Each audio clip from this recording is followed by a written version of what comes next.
My name is Vincent Faney. I'm the producer of a fairly new show, Vinsanity Unplugged, in search of game changers. Go through the community and the world at large to hunt down people who are extraordinary ability, who are basically working outside the box, ahead of the curve in their passion or their career or their sport. I seek out athletes, I seek out inventors, doctors, people in the fields of medicine, engineering, very eclectic. Today, I'm looking at a game changer in politics. His name is Stefan Strek. Yes, Stefan Strek. Stefan Strek, and he dared to take on Mr. Peter DeFazio. Unfortunately, or fortunately, depending if you're a Republican or Democrat or how you feel about Stefan, Stefan did not make the cut. Allegedly. Allegedly. Allegedly. So we're here to talk to him today about that. So Steve, Stefan, tell us a little bit, start off with just a little recap and then share with us a concern of yours about the recount.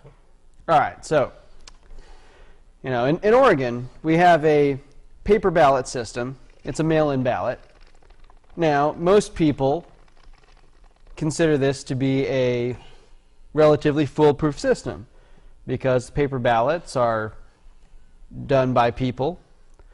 However, this system is just as flawed as any other electronic voting system because all these paper ballots are fed through machines that are easily manipulated by people inside the system, So it's not electronic, it's done with paper and then mechanization. Yes, yes. And you have an idea of how potentially that things could be skewed fraudulently on just the paper end, the counter end, and the mechanization end? Or all the way through. All the way through. Okay. We're talking about a system that is dirty and rotten and corrupt to the core. And, this is the reason that American politics is coming to the state that it's at today, is because of, it's not just corruption at the top, it's corruption from the bottom all the way up to the top by people involved within both sides of the political system. Yeah. So you say this is happening in America today. Yep. What other countries do things differently? I'm not too well versed on other countries and their systems. If anything, they're worse off than we are. I mean, hey, there's a reason America's #1, but they're trying to take us down. I think a lot of this election fraud, is highly influenced by other factors. It's all about money. Okay, so just to give the audience a backdrop, a feasible. This isn't like a one-time thing. You don't think that something's going dirty now. From what I remember that there was a contested race between Gore and Bush. Yeah. So and what went wrong there? Well, so far as I understand, there was something like a box of 70,000 votes that they just put in the corner and forgot about, and they got called out on it. Forgot about it? Yeah, exactly. It happens all the time. Okay. It's. And then there was weird stuff about registering people who registered to vote who had been dead or been in prison for years. And Yep. Yeah. Those are the typical things. And there was a certain company. Was it Acorn then, or is that a later company? I don't recall specifically, but all across American politics for literally hundreds of years now, we've had instances of dead people voting, fictional people voting, people voting in multiple states. And this has gone on for too long. Now, you were telling me off camera a little while ago that we have about 300 and some million people in the United States. Yep. Yet, from what the city clerk in Eugene was telling Stefan, is that there's let's just for instance, there's 3.5 more million people than actually are alive in the United States that are registered voters. So that means from birth to death, all the people in the United States that encompasses 300 million, there's actually 303.5 million registered voters. So there's a lot of registered voters, and we know the babies aren't voting. Yeah. We know they're not Exactly. registered. We know a lot of adults don't register. Yep. That's a lot of people. So that's weird. And then tell the audience what the city clerk told you, because we have, like you said, 150,000 people in Eugene. Yeah. Eugene, Oregon, population of about 150,000, has 330,000 registered voters. That's what they told me 2 years ago after the mayor's election. Because something smelled funny to me. I wanted to know, how many votes were disqualified because of signatures and other allegations. I know personally about 3 people that told me their votes were disqualified because of the signatures not matching up. City clerk told me there was literally only 3 people that were disqualified for having an invalid signature. The chances that I know all 3 people that had their vote disqualified because of the signature are relatively low. I think they're just making these numbers up, honestly. That sounds weird. Yeah. I mean, just for the record, if I was to be an investigative reporter, would those 3 people come forward and say, yeah, I was, blah, blah, blah? Yeah, totally, yeah. So you could verify it, they would verify it. It just sounds like that out of all the voters, that only 3 were disqualified, and yet 3 of your friends were disqualified. That's kind of, you would think that it'd be more than 3, just for, out of 300 and some registered voters, or 150,000, 300 and some thousand. 330,000 registered voters. Or only 150,000 people. Yeah. I mean, we're talking about more than twice as many registered voters as there are people in the city. Right. And that's just ridiculous. Yeah. And they said it as casually as if... So the population of adults should be maybe, let's just say 75% of the population are adults. Yeah, optimistically. I mean, hey, totally, not counting kids. So that's like 75,000. That's like 75,000 or so people. Yeah. Should be registered voters. Now, we were speculating that perhaps this number, 330,000 registered voters, may be people who used to live here who no longer live here.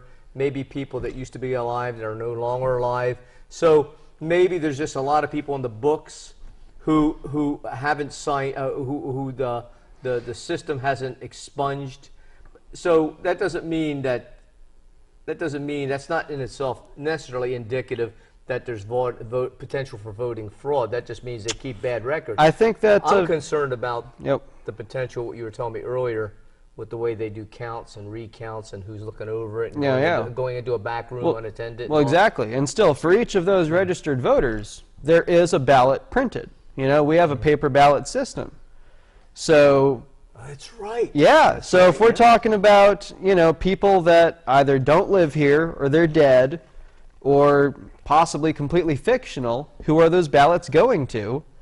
Where are those ballots going? And then, well, the counting of these ballots is really what gets to me. The most optimistic is the ballots. You're right. If they're on record, they're going out to a mailing address somewhere. Yep. So at a house, and I've seen this. I've seen where people who used to live in my house used to be roommates. You're right. Yep. They get those. They get those. Of course, I throw them away. I don't fill them out. Yeah. So in the most optimistic way of looking at it, there's no fraud. Those things get caught. And the most optimistic viewpoint is they're tossing the dumpster, and some of the people who, because a lot of people aren't registered, a lot of people who are registered don't vote. Yep. A lot of people who are registered don't even fill out the ballots. Yeah. Okay. How many ballots did they say they collected during this time? There should be a number like, we don't know who won yet, but there are 100,000 ballots turned in. Do they have those figures ready for you? Record low voter turnout. It was something like 60, 70,000 for the entire district, something like that. Wow.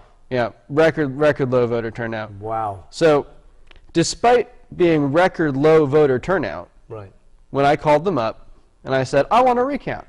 I want to see how these votes are counted. I want cameras there. I want some supervision. I want to know who's counting these votes.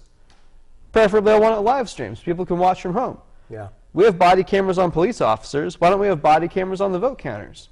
Yeah. Now, it's not just some huge room full of tons of volunteers that are counting these votes. Each county has 2 panels. Each panel has 4 people on them. And they run all the ballots through a machine that counts them. And then those results go to each county clerk, who goes in the back room with no supervision and then tells everyone the result. However, that's the result that they give out on election night. That's the result they tell everyone is the official vote, the official count. However, as an electoral candidate, I can't contest those results until the county clerks officially certify those results, which they have up to an additional 3 weeks to complete that certification. So how come they're telling everybody that there's an official result when they themselves cannot guarantee that result? How come the election is allegedly over? People, you know, concede, you know, shake hands, say, oh, that's too bad, you know, good game. Yeah, I saw a situation. I think it's completely corrupt. Yeah. Absolutely. I don't believe a single cent of this system. You know, what we should have is a mandatory hand count for every election, every ballot, you know? Because these machines are very easily rigged and manipulated. You know, things slide through. Well, they don't just slide through. They have backdoor programs in them, admittedly by the people who have created both the hardware and the software. Well, when I worked in the post office, they had high-speed machines, even mechanized machines where we had to key things in. We could key 100%, but sometimes 2 pieces, 3 pieces would get stuck together and go in, and they go into the 2 of them would go into a bin that was counted as, say, Cresswell, but you had something that might have been Portland or something else. So stuff, or it might just, you know, it counts. Like you have something that will actually, the hand will go over to pick up the letter, but it will drop the letter and go like that, and it counts, falsely counts. So mechanization is not perfect. High-speed stuff is mechanization is even less perfect. It gets stuff done faster, and the optical character readers read the stuff, but they read perfectly. But there's stuff that gets jammed, destroyed. Several things go through, so it's not perfect. It's less perfect in some ways, better in others. So it's not just imperfect; it's fraudulent. It could be fraudulent. You know, you can look it up online. You know, just YouTube voter fraud. There are the people who have built the machines and designed the software for these machines that have testified that these machines are rigged. These are the people just who as rigged design as it. Okay. So the software and so why do mechanical they continue engineers using it? Why? Well, because the system is rigged.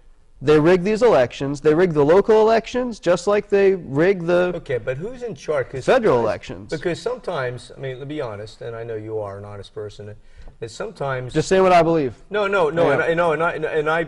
not. I'm just saying is that I'm going to go on a limb and just going to say, for the sake of argument, that you're right. All right. It's rigged. But sometimes, because every season there seems to be voter fraud, regardless if the Democrats come in the power or the Republicans come into power.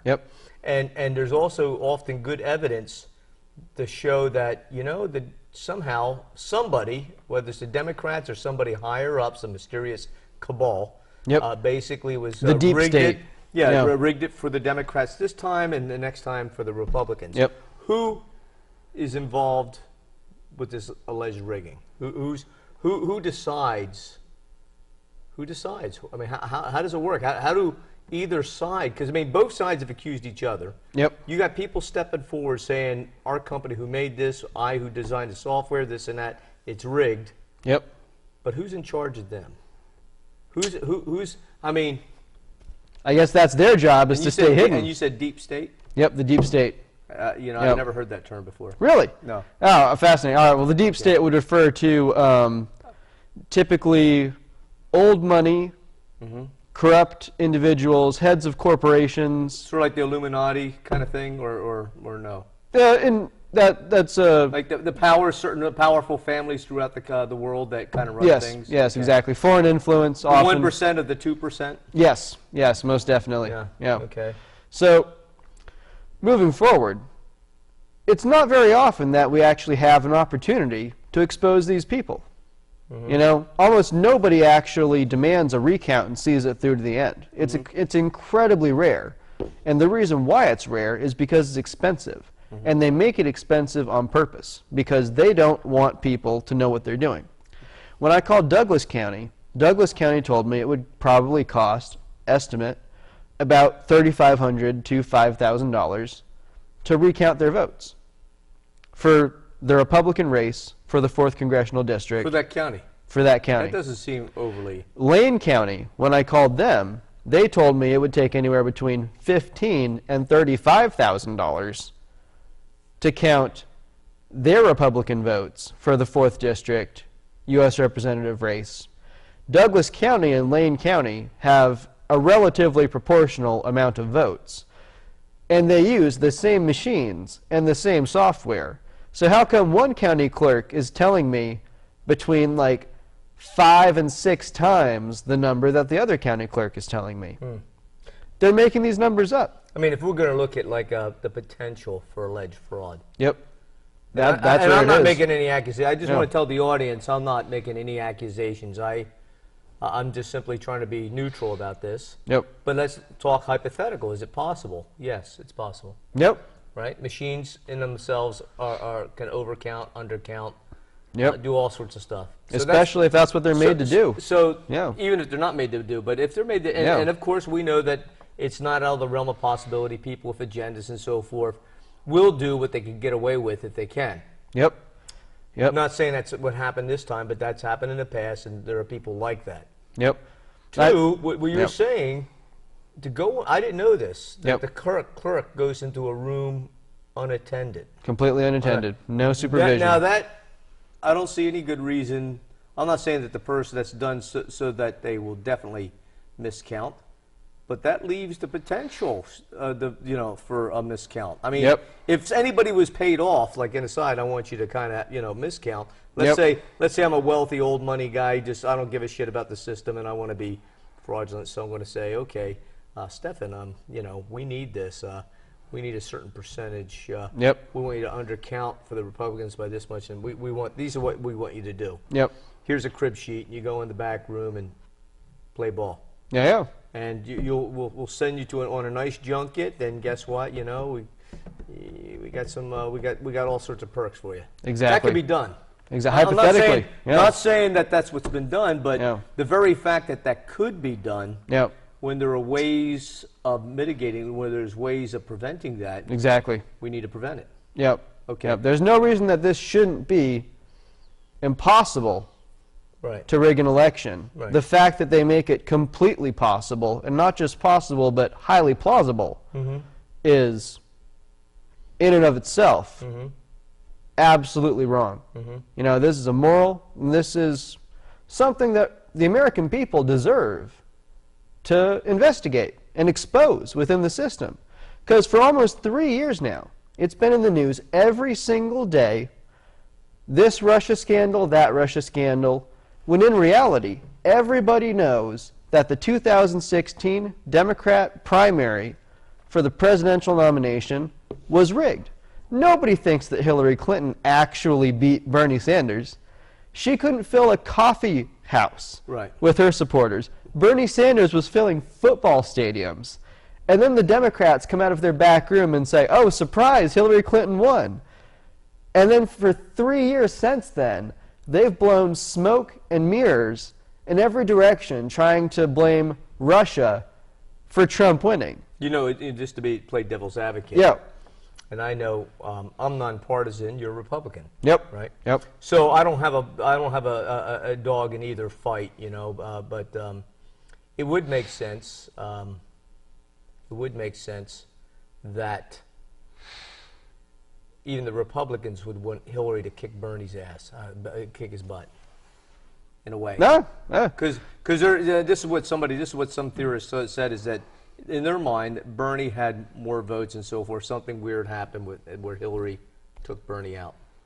Yeah. And the Democrats wanted Trump to win because they thought they could beat him. Right. That's, Right. Hey. And the thing is that yeah, right. And so Yep. That's what they were doing. But the thing is that they thought the Democrats wanted Trump. The Democrats wanted Trump to win the 2016 nomination because they thought that Hillary Clinton would beat Trump. Every single late night talk show host that has been hating on Trump for the past 3 years was cheering him on when he first entered the race. Because they were expecting him to lose. Quite frankly, in my mind, and this is just being naive politically, I thought in some ways that Trump had the biggest chance because of a lot of people were tired of a lot of stuff that's going on. Yep. And so, but I did not think.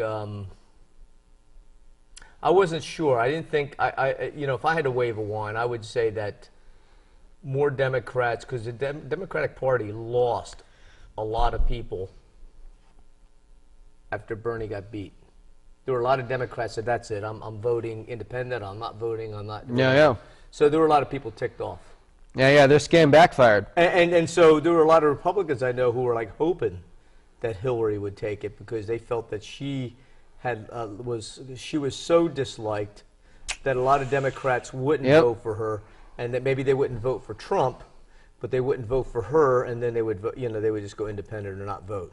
A lot of Republicans were happy that I know that Hillary won, even though they may disagree with Bernie's economic plan. A lot of Democrats disagree with Bernie's economic plan. I know a lot of libertarians do, a lot of Republicans do. Hillary did, but a lot more people seemed to like Bernie than Hillary. And then it came down to like Bernie was out, and then it was Hillary and Trump. And there were a lot of people who didn't want to vote for either. They were like, man, I'm voting for Gary Johnson or something. Yeah, the majority of Americans don't vote. If the majority came out and voted, we'd have a very different system from what we have today. But the reality is, the majority of people don't vote because they think the election is rigged. The majority of people do not enter politics because they think the elections are rigged. So what we've got here is a very rare opportunity, to demand a recount. We can demand a supervised recount. We want to know who these people are that are counting the votes. We want it televised. We want it live streamed. That way people from home can watch on the internet as these votes are counted by hand. Because a recount has to be done by hand. A recount can't be done through the machines. Because even... And your argument was that if it's got to be done by hand, why not do it that way the first time? Exactly. When I called them up and I said, so how much money is this going to cost to do a recount? I get the whole, you know what it sounds like when someone's about to lie to you. They go, taking a quick breath, then they spiel out this whole explanation about the one time with the one thing and the other person, and this is why I don't want you to do what you want to do. That's exactly what I got from them. Who's allowed to ask for recounts? Just the people who run for office? No. Citizens are allowed to demand recounts. Did they know that it was you that was asking? They know it was me that was asking. They know exactly who I am in those elections offices. And the people, generally Eugene is a lot of ensconced, a lot of Democrats, right? It does have a majority of Democrat population. However, there is a significant portion of Republicans in Eugene, actually, because the majority of liberals in Eugene are so sick of the corruption within the Democratic Party, they're not even registered Democrats anymore. They're just, unregistered, nonpartisan, or independent. And that's how they identify, because people, they're abandoning the Democratic Party left and right because of the corruption that is completely apparent at every level of their organization. But you know Jesse Ventura, Governor Jesse Ventura. He used to be a pro wrestler. Then he became governor of Minnesota. He became mayor, then became governor of Minnesota. Sounds like a good guy. Okay. Okay. So later he ran in the independent ticket. Okay. Then later he has his own show, Conspiracy Theory, and all that. Yeah, totally. So he basically he's somewhere between a constitutionalist, independent, libertarian of sorts. Okay. So, the way he talks, forget about just potential voter fraud. He says the way the system's set up now, when you have a two-party system, even though we have all these other parties, essentially, and this is something I didn't realize till quite late in life, is that in the primaries, the only people that you can vote for are Republican or Democrat.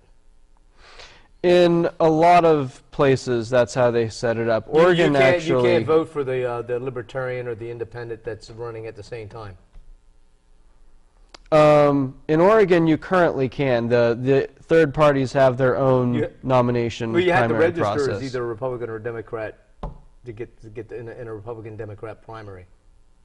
Oh yes, and if it's a closed primary some states system, it's different. yeah, California is different. Yeah, they have a what's known as a jungle system, where jungle, top right. two finishers, you know, Yeah. go on. So Okay. it's pretty interesting the way different states Yeah. organize. I kind of wish it was like, I wish all systems was like that. But anyways, what Ventura was saying, Yep. and I agree with this based on my studies when I was taking psychology and sociology and so forth. In any given social circle, any given social environment, let's say you start developing groups. Yep. When you have, right now we have two powerful groups, Incredibly powerful groups. Yeah. polarized, Yep. Democrats, Republicans. Yep. And you know, the thing is that we talked about this before, 90% of what's important to us, you guys agree on. Nobody says, the hell with schools. Everybody wants a better education. Everybody wants their kids to have Yeah, just disagree on how to achieve that. Exactly. how to achieve it. Exactly. Yeah. So, and so the thing is it's on how to do it. But even so, a lot of other things is sometimes it seems like that the parties, not you, Hey. not DeFazio, not this person, it seems like overall the parties make certain moves that kind of hold back certain people who believe in their platform to do or not do just for the greater good of the party instead of the actual, in my opinion some other people, the good of the others. So I believe in a free market system. You and I like free market. Oh, yep. Right? Free market's great. Competition. Definitely. And Yeah. so I like to see actually more of a fair free market in politics. Yep. So I'm not against Republicans. I'm not against Democrats because both platforms have good things to say. And then, of course, quite frankly, how we go about it is up for debate sometimes. Yep. And a lot of times, if you don't have an honest, perfect solution, you're not sure, it should be up for debate. And then you let the plan you do stand the test of time. Yeah. So, in a free market politics, I would like to see equal footing instead of a monopoly by Republicans and Democrats. We have an equal footing to all, like the independents, the libertarians, and so forth. But from one of the studies, a two-party system goes for gridlock. A strong three-party system is best because it kind of keeps everybody a little more honest and there's less. I foresee that in the long term. I hope so. I think that. And then they said, it's better than a three-party. A three-party is better than a four-party, and a five-party may or may not be better than a three-party. But numbers. Hey, I'm not the biggest numbers guy. No. I know, but totally. basically it's like a psychological, because it's like a triad. It's like an odd number thing, Yep. it keeps people. It keeps people from being able to conspire and to set up for fraud. Definitely. It keeps people from doing Definitely. it. So all of a sudden, people have to be more competitive. Yep. And do what the public wants instead of like for the good of the party. However, to expose this now, we're running on a relatively short time clock because as of the alleged election day, which was May 15th, the deadline for submitting the paperwork to demand a recount, complete recount, it can be done by a candidate or it can be done by a voter. Right. So there's a 35-day deadline from election day. However, that is set back because the results cannot be contested until the county clerks certify those results. So when I called them up and told them I demanded a recount, they said they're going to wait until the last day possible to certify those results, which was June 4th, obviously because they want to narrow the window of opportunity for the American people to expose this election fraud, because they know what they're doing. They know exactly what they're doing. They are lying to the American people. They are being absolutely corrupt. They are abusing their authority and abusing their privilege of being able to participate in the democratic system, our republic system. And that's wrong. So you think it's like... When we have record low voter turnout, it should not take them the maximum amount of time possible to certify those results. If anything, they should have been able to do it quicker than ever before. If there's record low voter turnout, right. What are they doing? And if the deadline is passed. Yeah, completely ridiculous. Lowest turnout. Yep, yep. And then Record low turnout should mean. And then yep. then it's over. It's like deadline, and deadline's over with. Yeah, it seems it's curious. Yep. Suspicious, highly suspicious. So okay, smells like voter fraud. Okay, smells like election fraud. Who would, I mean, but you have Republicans and Democrats mainly in the game in the primary. So who would be most likely behind? What actor? Where would the actor be? What agent would be the Democratic Party, because they have the power. Which one? The high from what level up? All the way up? All the way up, because all these people, they're just playing their part of the game because they're trying to get higher up in the organization. But that's a lot. And top down orders a lot. But I mean, you look at like the Lane Democratic. What is it? The Democratic Lane. Democratic Party of Lane County, okay. Absolutely corrupt. One of the most corrupt organizations in this country, okay, in my opinion. So you have they're the most successful for Democratic Party. Okay, and who knows why that is, but yeah, dirty money. And not playing by the rules either. But there's a lot of people. How many people belong to the in position? I don't mean like voters. How many people actually belong to the party? People who are part of the it's not cabal. The voters that count. It's the people who count the votes that count. So we're talking about 8 people. Right. 8 people that count all the votes for the entire county. And I wouldn't be at all surprised if 4 Democrats registered Republican just so they could be the 4 Republicans in there counting the Republican votes. Interesting. I wouldn't be surprised at all. So they're supposed to, okay, so then, but the thing is behind that, there's got to be people. I'm calling them out. Well, the thing is, you're calling them out, but that would require a conspiracy. And that would, right? I mean, that would require a conspiracy of willful intent for one or more people to commit fraud. Yeah, I mean, conspiracy implies more of a fictional thing. I think this is criminal. Well, no, okay. In my opinion, this is a criminal activity. But the conspiring to commit a crime. Yep. And judges will use that.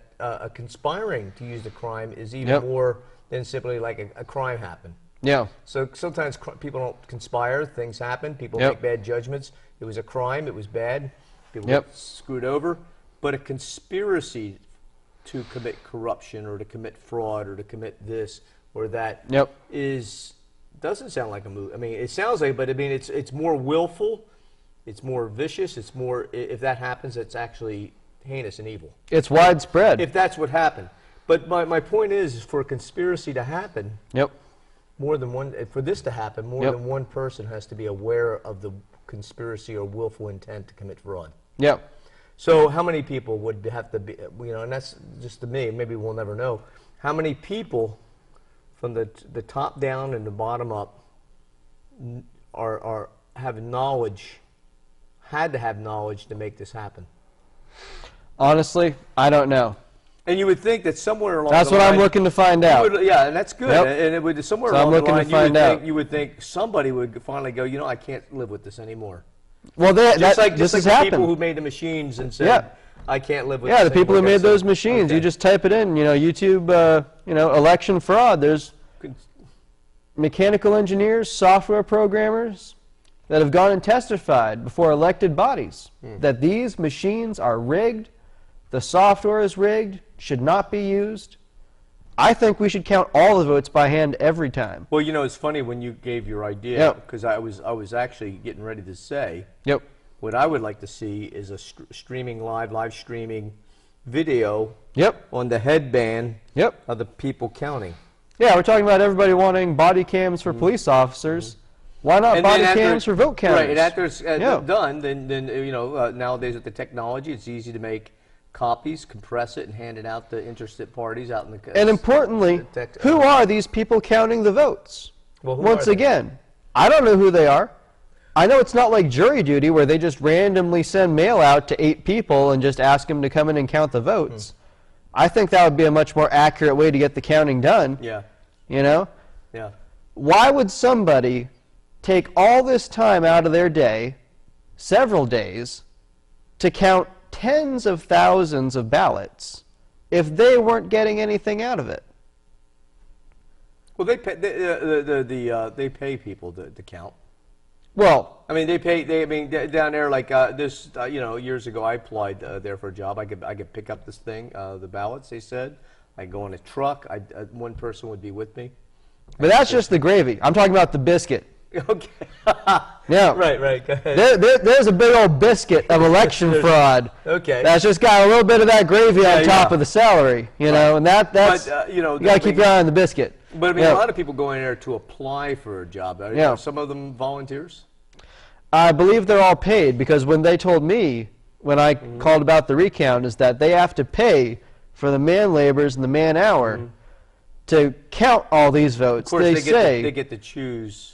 Yes, of course they choose. It's not like I can just go in there and offer to count them. I'd do it for free. Theoretically, I'd count those votes for free. I'd be counting votes for me all day long. I guarantee it. I know there's a big old stack of them. When you think of it, there would be some counties say, well, this would just be too expensive. But I bet there'd be a lot of retired people with nothing but time on their hands who would love to wear a streaming camera on their foreheads. We'll get rid. You don't have to pay me a dime. Yep, exactly. I bet you. Exactly. Give me a sandwich and I'm happy. There are patriots in this country who are willing to make the effort to guarantee a fair and balanced electoral system for our republic. And they're being denied that opportunity by a corrupt system that is manipulated, in my opinion, by limousine liberals, the deep state. And they do this from the bottom all the way up to the top. No, Ventura was saying that politics is the way it's set up is like pro wrestling. There are certain people who are deciding, saying, okay, you Republicans win this time, or this specific Republican is going to win this time, this specific Democrat is going to win this time, and it goes back and forth. He says the game's rigged. Well, he says it's rigged on both sides, and then of course, when asked who's rigging it, then he talks about some very wealthy families and entities, some corporations and so forth, are basically the ones calling the shots. We want Obama to win this time. We want Bush to win this time. Yeah, it's not the Russians. It's rich Americans. Just families, people. People who are international or multinational, or just who transcend. The Russians don't care who wins the American election. I know Russians. People accused my campaign of having collusion with Russians. Which is ridiculous. The Russian girls I know, they don't even speak English. So they say. So they have you believe. Parlez-vous français? Oui, c'est bon. It's, so now you're gonna demand a recount. I am demanding a recount. And you have a solution. And the clock is ticking. As of this point right now, we've got less than a week to raise the money, to put in that paperwork, to demand a recount. How much will the money get be? the ball How rolling. much money? Well, guesstimating, because once again, the county clerks, they don't know, because nobody ever actually demands a recount, so they don't actually go through the effort of taking the time to count these votes. Well, it's interesting. Are you making There's seven. Right now, here, you could actually make an appeal. To people out there to come and call you or contact you, volunteers, senior citizens, patriots. To also, you're not advertising any products or anything, but they could contact you and give you whatever, and you guys could discuss whatever resources you need. So we can't, we can't. This is no advertising on this show for money, for products, but you're looking for volunteers and for people to go down and or somehow get together with somebody to come up with the resources to meet the city of Eugene's requirements to do a recount, do a forced recount. It's not the city of Eugene, it's the counties. The counties has to coordinate with each county. Demand has to be made as of Monday. That's our deadline. So it's all going to be on the website, www.votestrek.com. Let me ask you. Investigate election fraud. We got the GoFundMe set up. And we got the ball rolling. And, there's a lot of people out there. They are angry as hornets. There is a hornet's nest full of Americans that are upset about being lied to, about this phony Russia investigation. There's no Russia collusion. My campaign manager, Jason Sullivan, he was actually subpoenaed by Congress. He had to go and testify, waste his time going down to Congress. When was this? It was like 2 weeks ago. Mueller subpoenaed him. Why? Because Mueller's a total jerk. No. What was the accusation? Something about Russia. Jason Sullivan managed Trump's Twitter account, and I actually hired him to, help manage my Twitter account. And, he's a great guy. He's an honest American. He works hard. And the concept that Mueller would waste taxpayer money to bring a patriot in front of Congress, some part of horse and pony show just for Mueller to make himself a name, when he has found nothing in 3 years of wasted time. Well, let me ask you this. I mean, the thing is that's and here's some friends of mine and I in the community coffee shop. We're talking, and so I have friends that are Democrats, friends that are Republicans, just friends that don't vote, all the whole thing. And this race was a very interesting race because it looked like there were more Republicans going for DeFazio's seat than I ever remember. Right? Right. A lot of Republicans. There's been years where DeFazio ran without a Republican challenger. Right. And of course, the year that I sign up, there's four people that jump on. So now, just like when I ran for mayor. Let's take our view off of DeFazio. And we'll look at the candidates who are Republican candidates. You being one of them, Boyce. What was her name? Perkins, Robinson. And all so to be honest, out of all those, you did your due diligence. Whether there was a fraud or not, who do you think who was the most? And let's take Robinson out of this too. All right. Because there's some people who talk certain things about Robinson as far as he's had his people set up behind him for many, many years because he's been doing it for years. Okay. You guys are new, Boyce is new, so forth and so on. So out of all of yous, who would you feel was the biggest contender aside from Robinson to go? I mean, even if forget about who was more worthy and who would do a better job. I'm not asking that. I'm saying as far as perception with Republicans voting. Who do you think would be the most daunting opponent to DeFazio? Oh, me, absolutely. Okay, so I mean, I know you. Okay, so do you think? I remember last time I saw DeFazio, he looked me right in the eyes. I was actually wearing this same shirt, and he said, "This race could go either way, Democrat or Republican." Right. He wasn't talking about any of the other candidates. He was talking to me specifically. So so I could read his mind. He was thinking, "Oh, the new guy's got a tie-dye shirt. I'm out of a job. I guarantee it." All right. That's exactly what DeFazio was thinking. I mean, in a situation where there's like voter fraud and you got people targeting the Republicans, say. Do you think that they decide to grab a switch a certain percent of the votes from you, a certain amount from Boyce, a certain amount from whoever, or do you think it's just like I think they're just making up the numbers. I think they're completely just making up the numbers. Because the way that they make it sound to me when I demand this recount, that they tell me that they have to go down, find the ballots, sort them, organize them, and then count them. And I think to myself, isn't that what they're supposed to have done already? Shouldn't there already be labeled sections that say these votes for these people? Why? There's no way that it can be that complicated if they've actually done the job that they're supposed to be doing. I mean, okay, allow me to rephrase the question. Let's take Arthur Robinson off the table. Do you think that the remaining Republican opponents to DeFazio, do you think that every one of them would be a better choice for the Republican to get the seat, DeFazio's seat, if Arthur was not in the race? Somebody asked me that the other day. Honestly, no. Honestly, I don't think that many people actually voted for Art Robinson. He's a nice guy, but he's already lost the general election 8 years in a row. But he won the Republican primary this time. He won the Republican primary the last 8 years also. No, that's I'm talking about allegedly. Yeah, I'm just talking about the primary. So I mean, do you think that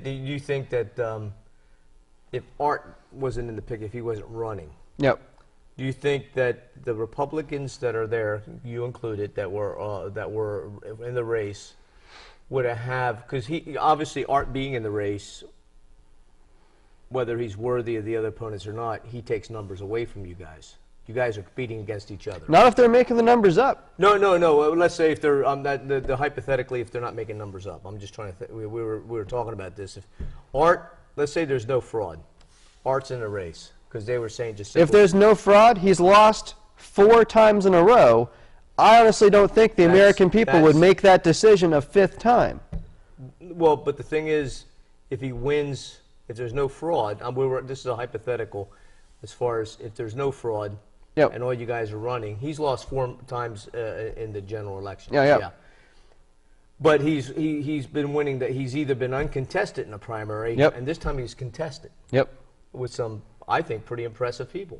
Yeah. Okay, so if he doesn't run the race, all fraud aside, would you say that this time? Yep.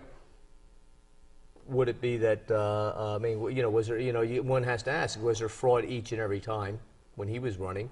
But let's just say there's no fraud. Would you say that you guys, the Republicans, would have a better chance of defeating DeFazio if you didn't have Arthur Robinson taking the numbers from you guys in the primary?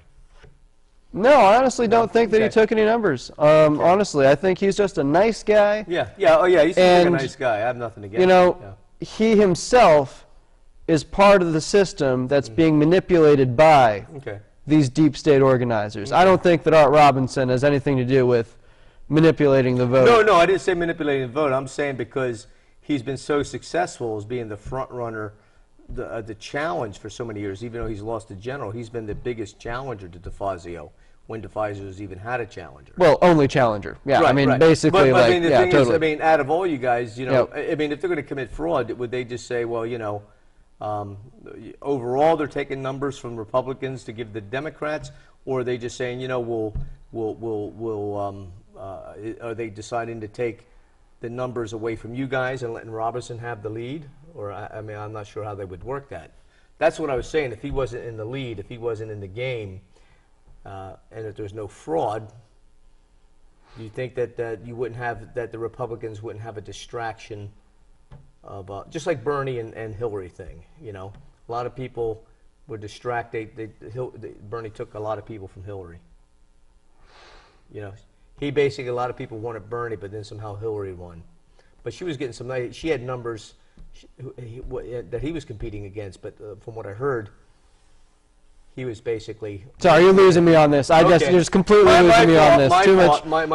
Too much complicated. Okay, I'm a simple guy. Okay. You gotta have it really simple for me. So, I'm just saying that I think they're making these numbers up. They're completely making the numbers up. When they go in the back room, they may as well just throw a dart at the board and be like, okay, so bam, 20,000 here, 15,000 here, 40,000 over there, just, all right, call it a game, go home. Well, I understand fraud could happen. I just wonder what kind of, how far they would get into the mechanics. I mean, would they keep, how simple? I think that's, I don't think, the more complicated the mechanics go, the less likely they are to succeed in their fraud. If they just straight up make it up, they take that box that, for example, I was buying liquor when I was 15 years old. Right. I knew which store to go to. Right. Where the guy behind the counter, I pull my ID out, right. Showed him my ID for the cameras. Right. He looks at it. All right, gives it back to me. I filled a duffel bag up with malt liquor and went on my way. It's exactly the same thing that they're doing in that elections office, where they got the cameras up there just for show. They run the ballots through the machine just for show.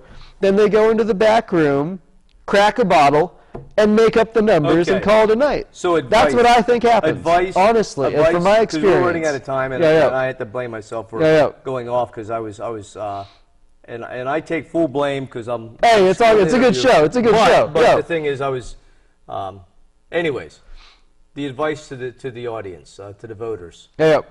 They need to contact you on Facebook. Where can they contact you to help? On the website. On the website. www.votestrek.com. That's VOTESTREK. We got a section up on there. Investigate voter fraud. We're demanding a recount. We're going to make this happen. This is a national issue. This isn't just the 4th District. Sure. This isn't just Oregon. We've got an entire country full of people that demand accountability from the system. And this is one of those rare opportunities. We're not getting this opportunity from other political candidates. They're just willing to roll over and play ball. I'm not just playing ball. Yeah. I'm playing hardball. Sure. Yeah, totally. Okay, so. Absolutely. So, you know. Votestrek.com, VOTESTREK. We're going to get this recount. Right. Monday morning, I'm getting on a plane. I'm going to Amsterdam. And the county officials, they're going to have to get to work counting those votes. Right. They're going to have to really count these votes. We're going to have it televised. We're going to have it live streamed so people can watch at home. And, hey, I can watch from Amsterdam. While I'm on vacation, I can say, oh, hey, look, there's that box with 70,000 votes with my name on it that they just forgot in the back. Let me ask you, okay, now you're getting down to a situation. Exactly. And we're talking about voter fraud. Yep, and election fraud. And alleged fraud. Yep. And let's just say that allegedly it's true. Hey, so I wouldn't be at all surprised. If there was no fraud, if no fraud had happened, who would be where in this election at the county level? Who would be where? Where would you be? Who would have won? Most likely won the Republican primary for DeFazio's seat. Who would have won which situation for the county commissioners? Who would have won at the Oregon state level for those office for Senate or representative? How do you think it would have turned out differently? Do you think it would have? Well, naturally, DeFazio still would have gotten the nomination. Sure. If Jesus Christ himself rose from the dead and ran as a Democrat, he could not get the nomination away from Peter DeFazio. That's how corrupt that party is. But it sounds like, according to the new system, his name is still on the ballot. No? Yeah. Jesus, his name's probably still on the ballot according to the system that you say is in place of all these. Oh, well, yeah. They're just silly. Totally. Well, yeah, I mean, I believe I would have won. I believe I did win. Honestly, on the ground, campaigning for over a year, longer than anyone else, even longer than before Art Robinson had his name on the ballot for this election. Right. I was ahead of the game by a solid 6 months. Yeah. There's no way that every single county that we went to, that everybody in the audience, all the party officials said, we like you, we want you to get in this position. See, and that's what I meant by complex. Maybe it did get complex because Similarly, I think Sam Carpenter would have gotten the nomination for governor. Okay. Because, you know, driving up and down the highway, see Sam Carpenter signs all over. Right. All over. Right. You know, he had massive support. Right. You know, and the way that they threw this to Newt Buehler, who, you know, once again, great speaker. The guy knows how to give a speech. But he just did not have the support from anyone except the deep state. You know? Those are the people that supported him, the people with big money. There weren't any hardcore Republicans that came out supporting him from the start. Totally. So. Yeah. So, I mean, and what other Republicans ran that didn't get it? About 9 other Republicans ran for governor. Or not just governor, but say a state rep, so forth. I mean, I don't keep a list of names of all that. I was too busy paying attention to my race. You know, I met a lot of people. I remember very few names, but they remember me, and they all say they like what I had to do, which I find fantastic. You say a lot of compelling stuff. Totally. I gotta admit, you say a lot of compelling stuff. So, really great having this show. We're kind of winding up right now. Hey, great to be here, Vincent. We're going to have you. Totally. People contact Stefan Strek. Yep, Stefan Strek, definitely. And now, just real quick. For the sake of argument, that the recount doesn't come through or doesn't come through in your favor, you have other irons in the fire, other goals, other. Maybe you're not going to get the gold ring, but you're going to go for a couple silver or brass rings. Or you? I've made some connections. What's your current and future plans? You're going to stay in politics. Yeah, so I want to stay in politics. There's other people who want me to stay in politics as well. I've got a well-organized team that's going to be assisting with filing, paperwork, documentation, stuff like that. And in my off time, I want to do some charity work to help legalize prostitution. I think this is very important. You know, this is important for women's rights, women's safety, and I think it'll make our communities safer. Yeah, definitely. I need a job too, so let's not forget about male prostitution. Hey, you know, there's a place for everybody, totally. As long as it has a dental plan, it's got to have a dental plan. Yeah, so this is going to be part of my research while I'm in Amsterdam. Is some community outreach to the prostitution industry You've to been there find before, out. right? Yes, I have been there before. Okay, yeah. Yes. So we're going to find out how to make America safe again Yeah. by legalizing prostitution. I've got a charity set up, Thoughtful Locals for Strong Communities, who will help organize this. And we're going to get some progress done, both to decriminalize prostitution, to make sure that women are safe and the men who participate, you know, on both sides of the table, so to speak, are safe. Yeah. Because safety is important. Sure. You know, we don't need violence against women in this country. Yeah. I have a zero tolerance policy for violence against women. Right. I have a zero tolerance policy for violence in general. Right. And I think this is a great way to both stimulate the economy, provide safety for America's women, improve the economy, and, you know, just put America on an equal playing field with most other industrialized countries. Yeah. There's legalized prostitution in Australia, legalized prostitution in France, Nevada, not that far away. Yeah. And, you know, this is a part of America that's been ignored for too long and stigmatized for too long. Yeah. Now, this is 110% a charity aspect, because I've heard too much about abuse that happens because women cannot seek help and protection from the law Yeah. because of the harsh laws Right.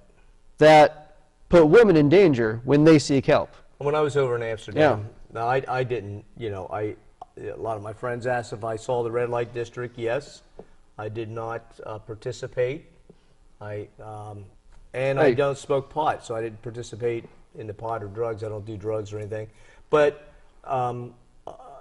I believe in people's personal freedoms, as long as they're not imposing their will on other people or doing things with kids and so forth, so on, or committing violence and things like that. So I was very impressed with the Dutch, the Netherlands, and the way their education, their way of thinking. It's an excellent model for promoting safety and health and a positive economy. Oh, it's just, and the thing, you know, they produce, considering they don't have the great wealth of natural resources that something like Canada, the United States, and other has.